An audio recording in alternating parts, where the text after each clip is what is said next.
Retirement is often framed as the ultimate life goal, a golden period where one can finally enjoy freedom, leisure, and a break from the grind. But let's pause and question this narrative. What if retirement, as commonly understood, isn't the paradise we're promised but a flawed, worst-case scenario insurance policy? Think about it. Retirement is essentially a hedge against becoming physically incapable of working. It's a safety net, not a dream destination. Why is this notion of retirement as a life goal fundamentally flawed? First, it operates on the assumption that you dislike what you're doing during the prime of your life. Sacrificing the most physically capable years of your existence for a distant promise of rest is not just a compromise. It's a tragedy. Life should be about fulfillment now, not deferred contentment. Second, most people will never save enough to retire comfortably. Even $1 million doesn't stretch far when retirement can span 30 years or more. Factor in inflation eroding 2 to 4% of your purchasing power annually, and that nest egg starts looking more like breadcrumbs. The golden years can quickly devolve into a struggle just to maintain a modest lifestyle. Finally, if you're someone who's driven enough to build a sizable retirement fund, chances are you won't enjoy retirement. The ambitious and hardworking often find themselves bored within weeks of leaving the workforce. Many retirees end up seeking new jobs or starting businesses simply to stay engaged. Waiting decades for this disillusionment seems like a misallocation of life. Rather than waiting for retirement, consider a different approach. Interest and energy are cyclical. Just as you can't sustain working 24/7 for 15 years, even for an exorbitant sum, you can't grind indefinitely without burning out. The traditional career model of working nonstop until retirement is unsustainable and detrimental to your well-being. Life is better lived in cycles, alternating between intense effort and meaningful rest. The solution? Many retirements throughout life. Instead of hoarding all your recovery and enjoyment for the twilight years, spread it out.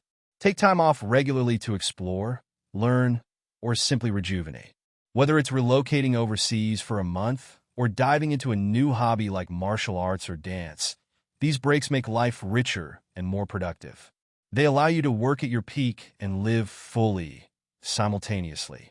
Some may equate doing less work with laziness, but that's a misconception. Reducing meaningless tasks to focus on what truly matters is not sloth, it's efficiency. Our culture often rewards busyness over productivity, but the value lies in results, not hours logged. The truly successful measure their contributions by impact, not time spent on unimportant emails or trivial tasks. Redefine laziness. True laziness is enduring a life you don't want, letting circumstances dictate your choices, or mindlessly accumulating wealth without purpose. Productivity isn't about filling your schedule.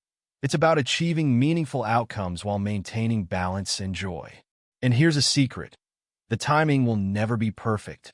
Whether it's starting a business, pursuing a passion, or making a significant life change, waiting for ideal conditions is a fool's errand. The stars won't align, and life's traffic lights won't all turn green simultaneously. The key is to start anyway and adjust as you go. Someday is a dangerous word. It often leads to never. If something is important to you, don't delay. Take action now and correct course along the way. This philosophy extends to seeking permission. Often, people hesitate to pursue their dreams because they fear disapproval or rejection. But if the potential downside is minor or reversible, why wait for a green light? Start moving, and you'll find that people are less likely to stop you once you've begun. It's easier to ask for forgiveness than permission. Embrace being a troublemaker and take bold steps toward your goals. Another critical shift is focusing on strengths rather than weaknesses. Most people excel in a few areas and struggle in others. Trying to fix every shortcoming often leads to mediocrity at best.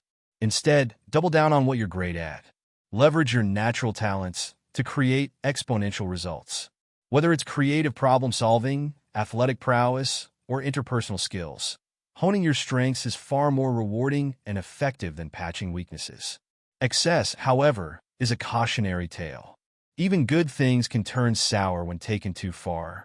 Too much freedom can feel like aimlessness, and too many possessions can become burdens. The goal isn't idle time in excess, but intentional, fulfilling use of your time. Life is about doing what you love, not just avoiding what you hate. Money, too, is often misunderstood as the ultimate solution. While financial resources are important, they aren't the answer to every problem. The belief that if only I had more money leads many to postpone meaningful self-reflection and decision-making. Busy work becomes a convenient distraction, shielding us from confronting the voids in our lives. True fulfillment requires more than a full bank account. It demands intentional living. Relative income is another perspective worth adopting. Traditional measures of wealth focus solely on absolute income, the total dollars earned. But time is just as valuable a currency. Someone earning $50,000 a year working 10 hours a week is wealthier in relative terms than someone earning $100,000 a year working 80 hours a week. The freedom to use your time as you wish is a hallmark of true wealth. Finally, not all stress is created equal. Distress, harmful stress that weakens and demoralizes, should be minimized. But eustress, the healthy kind of stress that challenges and motivates you, is essential for growth. Role models, physical training, and calculated risks all provide eustress that pushes you beyond your limits. The goal isn't to eliminate stress entirely, but to cultivate the kind that helps you thrive. Life doesn't need to be a long wait for retirement. By embracing cycles of work and rest, focusing on strengths, prioritizing relative wealth, and harnessing eustress, you can design a life of fulfillment and freedom now. Stop deferring your dreams and start living them. Retirement isn't the goal. Living fully is.